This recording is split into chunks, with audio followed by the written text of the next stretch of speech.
안녕하십니까. 수학의 오메가 저자 이동선입니다. 이번 시간에는 특수한 형태의 2차 방정식을 이용해서 제곱근과 각수와의 관계를 살펴보도록 하겠습니다.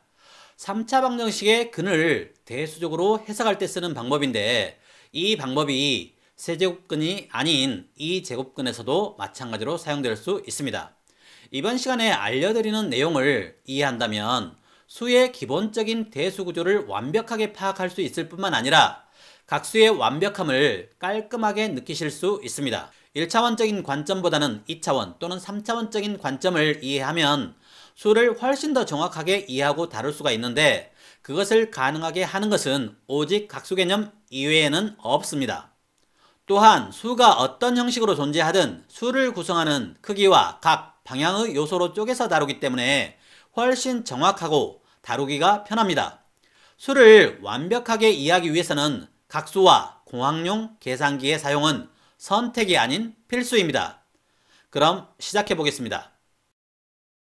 먼저 기본적인 이야기부터 하도록 하겠습니다. 루트 마이너스 1 더하기 루트 마이너스 1을 제곱하면 얼마가 될까요? 마이너스 1 더하기 2 곱하기 루트 마이너스 1 곱하기 루트 마이너스 1 마이너스 1이 됩니다. 그래서 결과는 마이너스 4가 됩니다. 여기서 루트 마이너스 1 곱하기 루트 마이너스 1은 당연히 마이너스 1이 됩니다. 이걸 모르는 사람은 없을 겁니다. 이제부터 황당한 계산을 보도록 하겠습니다. 루트 2분의 1 플러스 i 플러스 루트 2분의 1 마이너스 i를 제곱해 보도록 하겠습니다. 루트 2분의 1 플러스 i의 제곱은 루트 2분의 1 플러스 i입니다.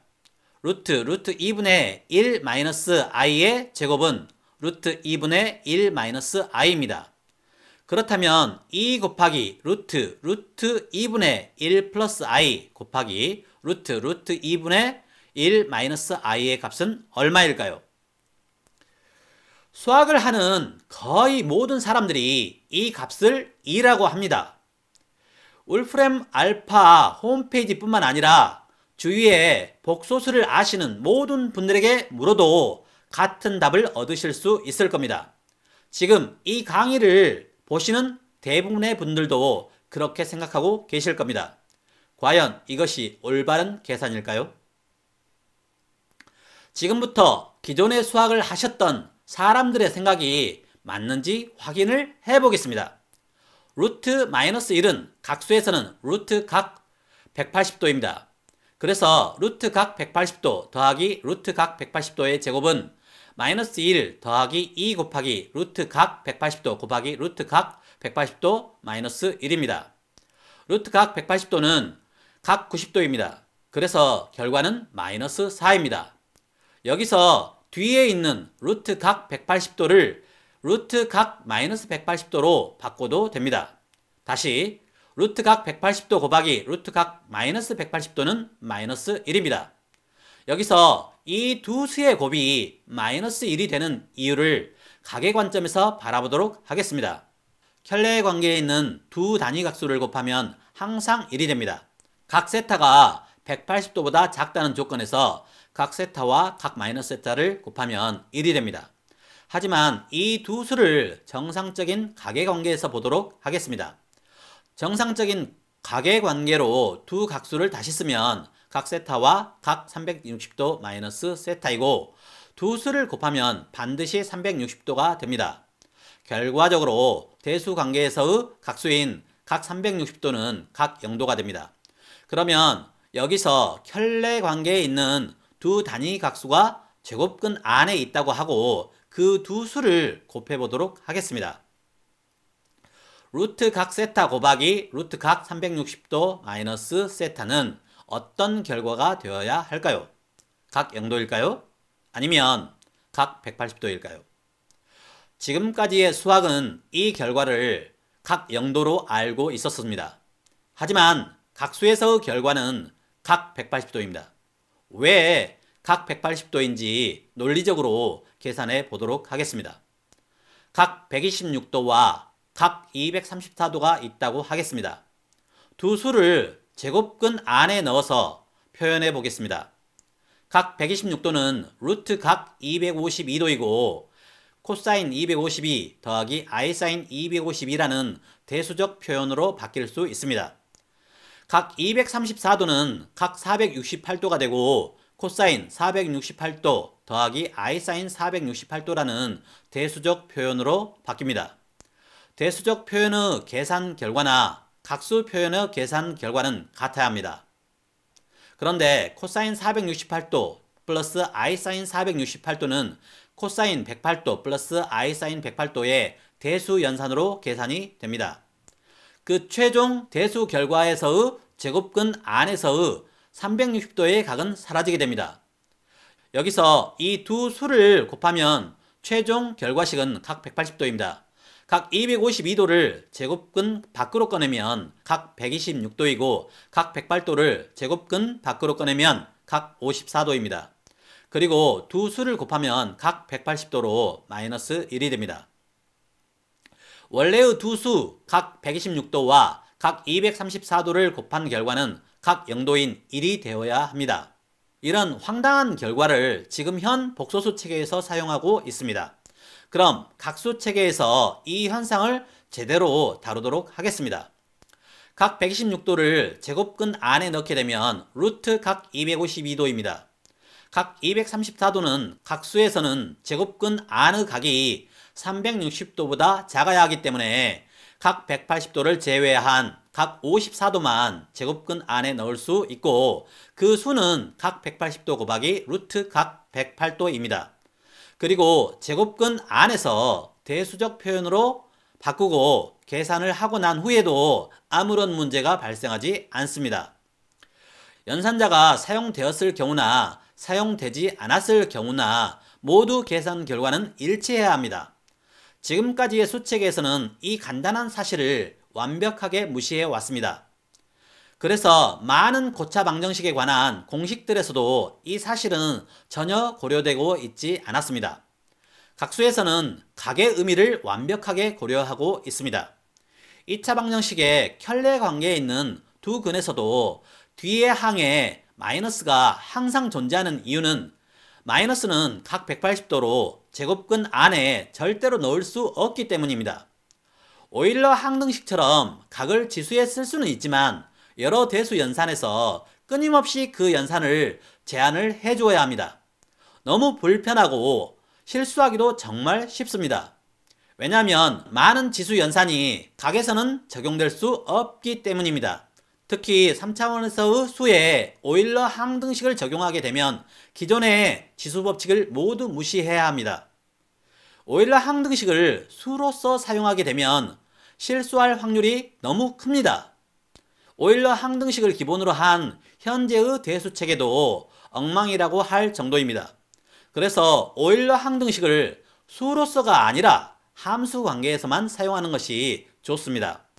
lni라는 수가 존재하려면 0이거나 무한대여야 합니다. 다시 말해서 lni라는 기호는 해석적 연속의 함수 관계로서 사용할 수 있을지는 모르겠지만 수로서 lni는 존재할 수 없습니다. 그럼 지금까지의 과정을 다시 한번 점검해 보겠습니다. 세타가 180도보다 작은 경우 각 세타와 각 360도 마이너스 세타가 있고 이것을 제곱근에 넣었을 경우를 생각해 보겠습니다. 루트 각 2세타와 각 180도 곱하기 루트 각 360도 마이너스 2세타가 됩니다. 제곱근 안에서도 역시 켤레 관계는 유지가 되고 있고 제곱근 밖으로 꺼내도 켤레 관계는 그대로 유지가 되고 있습니다. 그럼 이제부터 제대로 된 제곱근에 대한 각의 연산으로 대수 연산을 다뤄보도록 하겠습니다. 루트 2분의 1 플러스 i는 각수에서 루트 각 45도입니다. 루트 2분의 1 마이너스 i는 각수에서 루트 각 315도입니다. 그리고 각수로 바뀐 형식을 제곱을 해보겠습니다. 각 45도 더하기 2 곱하기 루트 각 45도 곱하기 루트 각 315도 더하기 각 315도입니다. 여기서 가운데에 있는 루트 각 45도 곱하기 루트 각 315도는 그 결과가 1이 아니라는 것을 이제는 아실 겁니다. 각수체계 전까지는 루트각 45도 곱하기 루트각 마이너스 45도로 바꾼 후에 결과를 1이라고 했습니다. 유명한 수학 회사들이 만든 모든 계산기들은 이 결과를 따릅니다. 그리고 수를 다루는 모든 수학자분들이 그렇게 다루어 왔고 지금도 모두 그렇게 다루고 있고 가르치고 있습니다. 모두 오일러의 항등식의 개념을 이용해서 만들어진 알고리즘을 사용합니다. 이제 여러분의 생각은 어떻습니까? 이것이 과연 정상적인 계산이라고 할 수 있을까요? 루트각 180도와 루트각 마이너스 180도의 곱이 마이너스 1이라면 루트각 45도와 루트각 마이너스 45도의 값도 마이너스 1이 되는 것이 정상이 아닐까요?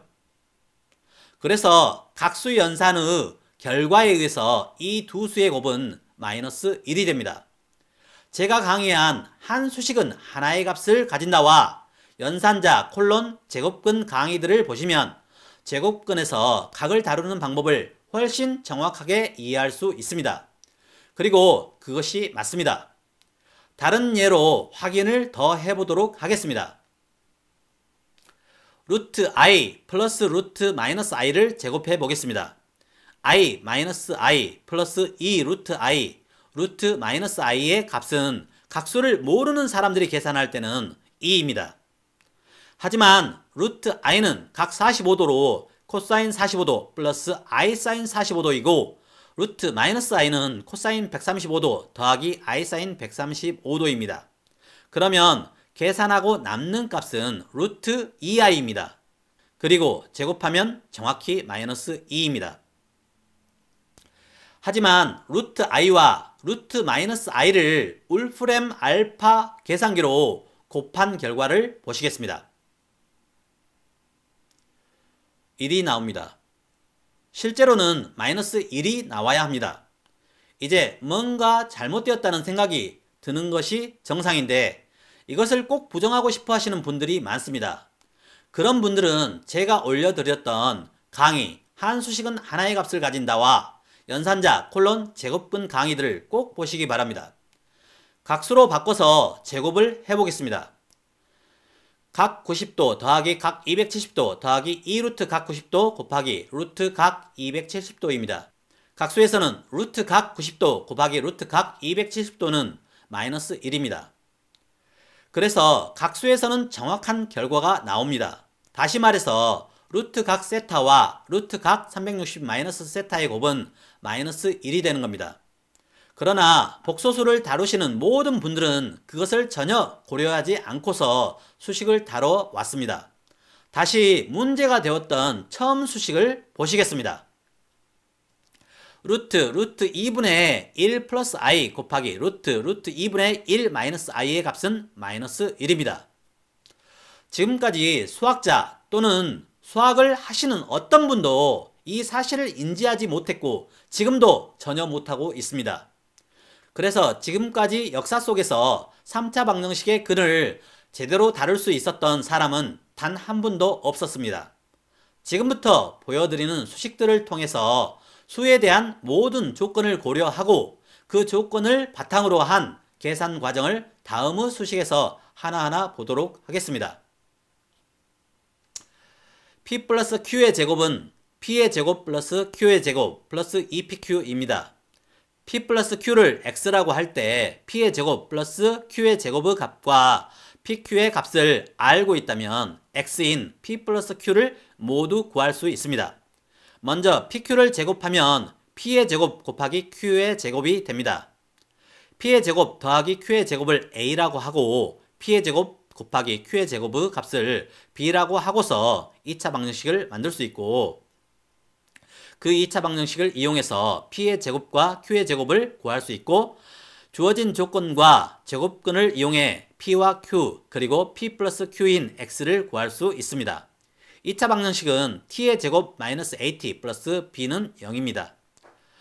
근의 공식을 이용해서 2차 방정식의 근을 구하면 2분의 a 플러스 마이너스 루트 a제곱 마이너스 4b입니다. 여기서 a와 b의 값에 따라 그 근이 실수일 때도 있고 아닐 때도 있습니다. pq가 x에 대해 종속관계가 아니기 때문에 P와 Q의 값을 조건에 맞춰주기만 하면 어떤 경우라도 같은 결과가 나와야 합니다. 그니 일반 실수일 때와 실수가 아닐 때를 구분해서 그 과정과 결과가 과연 정확히 맞는지를 확인해 보려고 합니다. P 플러스 Q의 제곱을 6이라고 하겠습니다. 여기서 P의 제곱 플러스 Q의 제곱을 10이라고 하면 PQ의 값은 마이너스 2입니다. 그러면 P의 제곱, Q의 제곱의 값은 4입니다. 2차 방정식을 세워서 두 근 P의 제곱과 Q의 제곱을 구해보도록 하겠습니다. 구하고자 하는 두 근은 5 플러스 마이너스 루트 20입니다. P의 제곱과 Q의 제곱은 모두 양수이지만 P와 Q는 부호가 다른 실수입니다. 하지만 홀수차 제곱에서는 이 규칙을 사용할 수 없습니다. 그래서 홀수차 제곱에서도 성립할 수 있는 규칙이 필요합니다. 처음부터 P와 Q를 180도보다 작은 각으로 바꿔주면 됩니다. 여기서는 각 0도로 바꿔주겠습니다. 양변에 각 180도인 마이너스 1을 곱합니다. P 플러스 Q인 X는 두 양수를 구한 후에 한 수에 마이너스 1을 곱해주는 방식을 선택해도 아무런 문제가 없습니다. 그래서 그 결과인 P 플러스 Q는 플러스 마이너스 루트 5 플러스 루트 21 마이너스 루트 5 마이너스 루트 21이라고 할 수 있습니다. 이중 제곱근을 풀어도 되고 계산기를 눌러서 계산해도 X는 플러스 마이너스 루트 6의 값이 나오는 것을 확인할 수 있습니다. 이번에는 두 근이 또 다른 실수가 되도록 두 값을 설정해 보겠습니다. P의 제곱 플러스 Q의 제곱을 8이라고 하겠습니다. 그러면 PQ는 마이너스 1입니다. P의 제곱, Q의 제곱은 1입니다. 2차 방정식을 세우고 그 근을 구하면 4 플러스 마이너스 루트 15입니다. 여기서도 마이너스 1을 조건에 맞게 분배해 주어야 합니다. 그러면 플러스 마이너스 루트 4 플러스 루트 15 마이너스 루트 4 마이너스 루트 15가 되고 제곱근을 풀어주면 플러스 마이너스 루트 6이 나옵니다. 이런 식으로 루트 6과 같은 두 개의 제곱근 수를 무한히 만들 수 있습니다.